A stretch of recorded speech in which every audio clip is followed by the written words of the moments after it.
Welcome to the Big Success Show. Today, startling over for success in the new year. Big Success with the Professor and Mary-Lynn. We're on the cusp of a new year. 2021. Yes. 2020 on the way out. It's time That's for me kicking it out. And I think that's exactly how we feel about the year, right? I mean, if there's ever been time for a fresh start, this is it. I know. It's startling over for success in the new year. 2020's been quite startling. It has been. And the thing is, big goal getters, this is what Mary-Lynn's alluding to. Big goal getters, they just don't think about starting over. They focus on startling over for big success. And that right there, that's the Professor. Thank you, George Kruger. And I'm Mary-Lynn. And we thank you so much for listening today. So, like George said, the new year coming in, and something that the Professor likes to do is wordsmith. He's a little wordsmith, and so instead that's like of a blacksmith because most with people, words, huh? yeah, Okay. most people say starting over, but no. The Professor wanted the title of this podcast to be startling over. So I guess the question is, why startling instead of starting? Well, because I think it just gives a further emphasis that we're really kind of reaching out and we're kind of pushing ourselves a little bit, right? So startling over is surprising yourself and others with a fresh view to create positive change. That's what we're trying to do here as we close out 2020 and move ahead into 2021. Okay, so we've got 6 tips that we're going to share today for startling over the new year and getting started in the year ahead. And I don't know, for whatever reason, I startle myself every time I say startlings. So That's startling, Mary-Lynn. All right, so tip number 1 for startling over is F the past. Now, wait a minute, we're a clean podcast here. Yes. F the past. Well, I'm going to tell you something. There's no better way to really startle people than to say F to the past. And you know what I'm talking about, Mary-Lynn? I'm talking about forgiving them. So Yes. Forgive the people in your life, forgive people for the past. There's another F word, though. That's right. Don't stop with forgive. Also forget, right? So we got to learn to forgive and forget. We've heard this our whole lives, but Right. it just is always good to get that reminder, right? Well, forgive and forget. And if you don't use those 2 Fs, the Yes. forgive and forget, it really does hold you back. It does, Mary-Lynn, and I got to tell you, I am no expert on Jewish tradition, but there's a Jewish tradition we read about in the Bible, and it's kind of this idea that every 7 years, we're familiar with the Sabbath day, the seventh year the seventh day God rested. But there's also this concept that every 7 years you let your land lie fallow, I think is the word. You don't plant anything. But also that you forgive debts, you move on. And I've found in my life that, like, when I'm holding on to grudges with people, it's holding me back. Mm-hmm. I'm keeping them as an important part of my life, and in many cases, they shouldn't be. And so I've really, as I discovered this idea of every 7 years, I kind of try to do this more often than that. Just like, it's like, okay, if I'm thinking about something from more than 7 years ago or more than 5 years ago, it's like, man, get over it, dude. I mean, it's just time to get over it. Well, some things leave a lasting impact, and you do think on them. There's pain. Sure. It's still there when you think about it, but you do have to just forgive and forget and just move on from it. If you've pulled all the lessons, take the lessons, right? Exactly. If you've pulled them all out, it's time to move on. You know what now? Just love that person because, maybe they're a different person today than they were. If they're not, feel sorry for them. The most important thing is just leave the grudges to losers. You're a winner. Yeah, you are a exactly. winner. So leave those grudges to other people. And there's one more thing to add to this because you also have to make sure when you're forgiving other people, make sure to forgive yourself as well for any mistakes that you've made along the way. Yeah, and I mean, I guess I'll go back here to God does. God has forgiven you, right? He's forgotten all about it. He says he's divided it from the east to the west. So forgive yourself, learn from your past mistakes. We just talked about that, and then forget about them. That'll hold you back, too, if you don't forgive yourself. Because, like, once again, and I got to say, I think this is harder. I mean, it's almost easier to forgive somebody else than it is yourself. Oh, If you are truly a self-reflective kind of person, I might be able to forgive myself, but boy, sometimes I really have trouble forgetting about it. And that's something that you just got to work on. And I'll be honest, I pray about it. But it's another thing too, where take the lessons that you learn from it. Don't make that mistake again. Exactly right. That's the key, Mary-Lynn. Forgive yourself. Allow yourself to have been forgiven by God and move on. And here's the thing. Your future isn't back there. Right. It's ahead of you. It's calling. Your future is calling. Get on with it. Get on to it. You just startled me with that. Startling over in the new year. 6 steps. Now we're on to number 2, which is smile. Now, what's startling about a smile? Oh, I think smiles are incredibly, if you ever it's like a weird smile, that could be startling. Well, yes, that's true. You got to be careful not to look like a perv, right? But the point is that pre-COVID, when you walk down the street, and I'm talking about like particularly streets of a big city, if you ever could get anybody to make eye contact with you and you smiled at them, it's so hard for them not to smile back. It just kind of spreads, in a good way. Which street were you walking down? Because people just kind of looked at me like I was weird. Well, Mary-Lynn, I've been meaning to talk to you about this. But the thing is, if you want to really startle people, just smile at them. Smile at strangers on the street, as I just said. Smile at the people in your life. Smile at their mistakes. Smile at their little quirks. You notice I'm smiling at you. I do, Mary-Lynn. Smile at their anger, Mary-Lynn. Might have to be careful with that one. Yes, exactly. If you really tick someone off and you stand there and smile at them, ooh. You know the best reason to smile? Because people will wonder what you've been up to. That's a good point. Like, what's that guy up to? What's that person up to? Right? So smile. Right. And, in the COVID days when everybody's wearing masks, you can't really smile. You got to smize. I had never heard this word before until the professor teaches at the University of Illinois, and there's these signs up everywhere that says smize. I'm like, oh, okay. So that's your eyes smiling because people can't see you smiling. It looks like you're squinting, but what you're doing is smiling, yes. right? See, I think what you're actually doing is you're developing, because they talk about all the muscles that we use to smile, and there's more muscles used to smile than there are to use to frown. But I don't think we usually have been used to smiling with our eyes. And I think that when you smile with your eyes, there's a little glimmer, a little, what do they call it, a shimmer or a sparkle. Yeah. There's a sparkle in your eyes that makes you immediately more interesting, more attractive, more, and I'm not just talking about attractive in a physical, I'm just saying people are kind of drawn, they're drawn to you. You're more magnetic. You got a charming personality. So smile. Our next step for startling over in the new year is to switch it up. That's right. So startle yourself and the people around you by switching it up. Do the unexpected. Surprise them. Add something to your morning pre-work routine to surprise yourself, right? Or try not doing something you usually do. So like my morning routine, I've added stretching. I start now stretching every day. And it's just amazing how much better I feel when I stretch. Try something different for lunch. That's a good way to switch it up. Now, because we're kind of talking about switching it up for yourself. Now, here's an idea on how you can switch it up for other people. So there's a story I just read recently about a couple who, because of COVID, they can't eat indoors. Right. And so there's a couple who basically turn the back of their vehicle, or they've got an SUV, and they turn the back of their vehicle into a little dining space. So they've got a table, and they've got lights, and they've got a little heat back there. And so that way they can go out and support the local restaurants. Oh, I see. And that's neat. They've got their picnic space. It reminds me of tailgating. Yeah. Only not going to the restaurant, but that's interesting. So that's switching it up, that's really. Definitely and that's helping their local small business owners, giving them a neat way to be able to have the food. Fantastic idea. Go pick up the food and eat. Yeah, that's a fantastic idea. Another one you might try is thinking about switching. So switch from watching TV to reading a book. Yeah. Because it works your imagination in a different way. Have you ever noticed, like, even old movies to new movies, like everything is shown. Mm-hmm. Old movies are kind of like books in that they don't show you everything.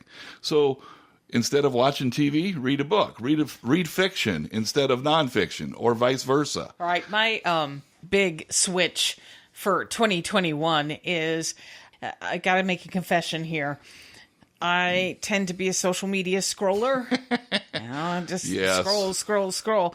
And it's so... And it's part of it's good. I do see some good things in there because I'll see things about friends, make a job switch, or, oh, there's my friend. They now she's a grandma. Oh, so, I mean, I see some good things, but I also waste some time. And there's a lot of things that I'm wanting to do. Like, I want to learn sign language. I've had some hearing issues, so I want to learn sign language so I can help other people with hearing issues. So I want to spend more time doing things of value and less time on social media. So that's a big switch that I'm going to be making. Mm-hmm. That's great, though. What about you, Professor? Well, mine is, you know me, I'm a political junkie. I love the politics. Junkie. And I think particularly people in the financial world are very into the news because the news affects business, right? So, I mean, when you're paying attention to the news, that's important because it helps you understand business better. But it can get excessive, and I think that, like, I love politics. Like I said, it's like the biggest sporting event in the world except for business.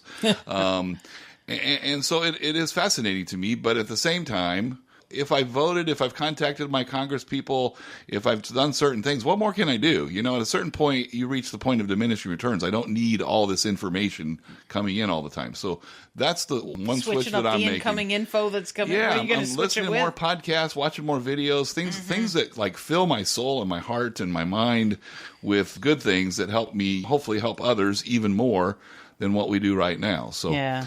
Key thing to understand is this, and I remember my dad used to always say, well, routines can easily become ruts. And I remember something my dad once said, or the first time I ever heard him say it, I didn't get it.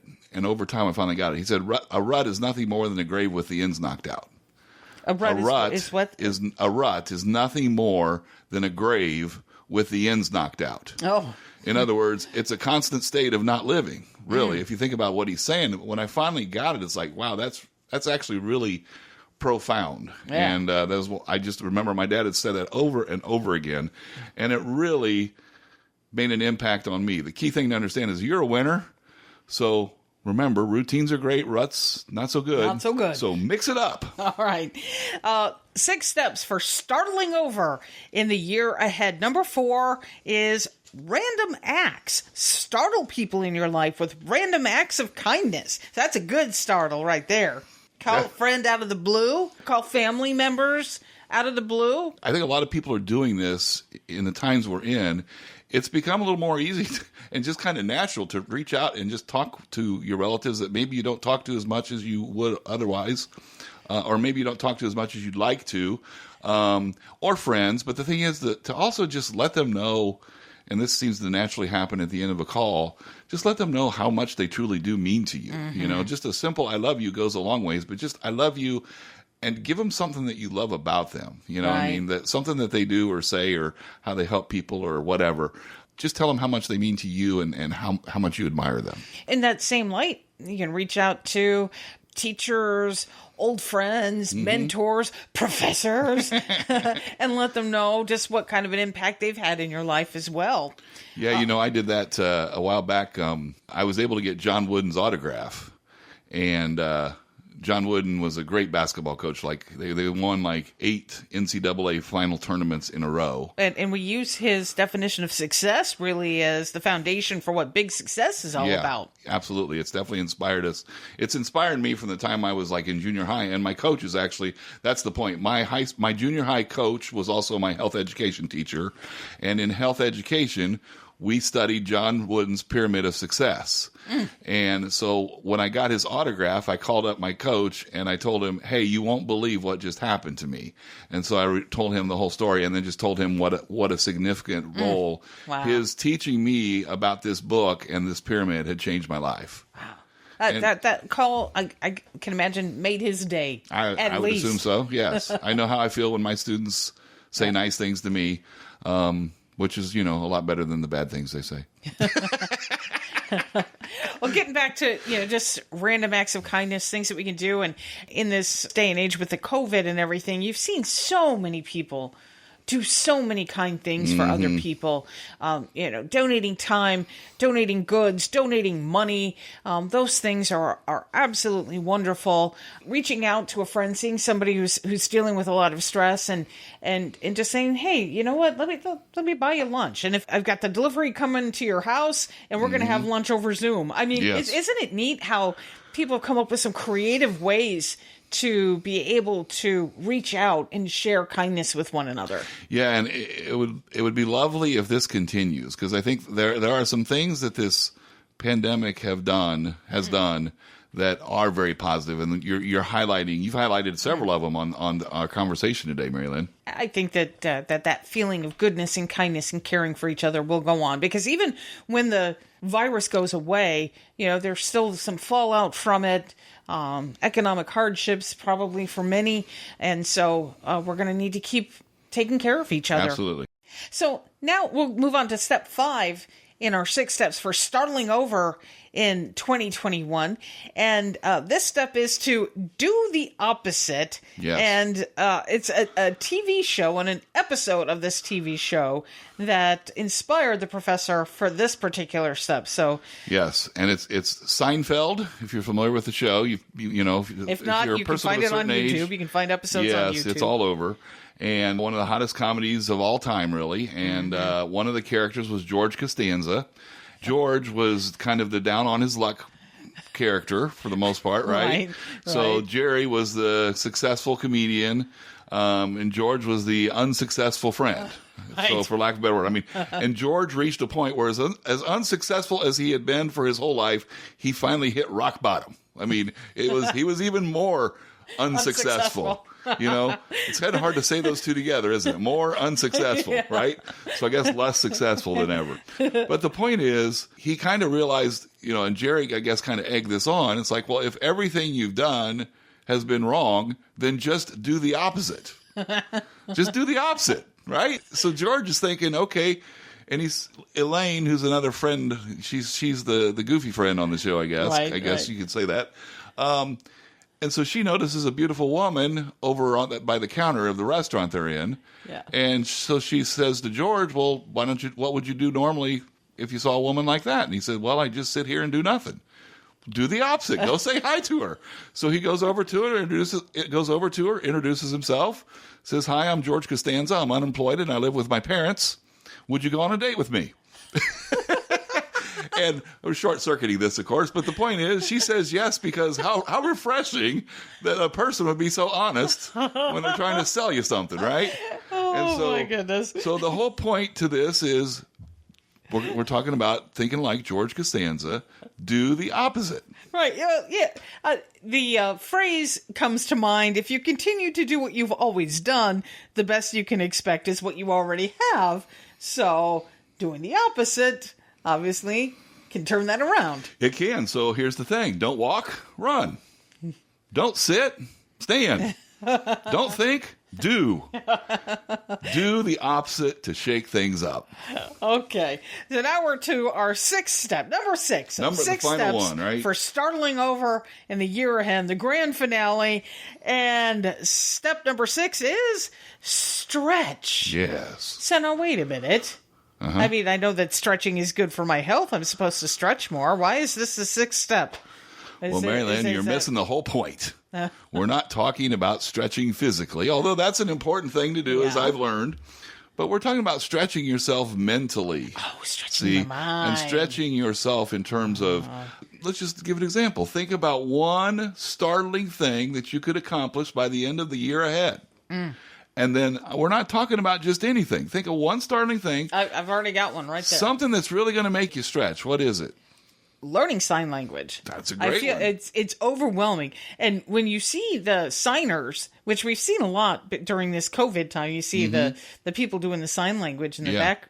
It's like, wow, that is incredibly complicated. How did they come up with all of that? So I know my ABCs right now, but I've got a long way to go. And it startles me, and I'm nervous about it. I want to do a good job. Well, I'm rooting for you. Thanks.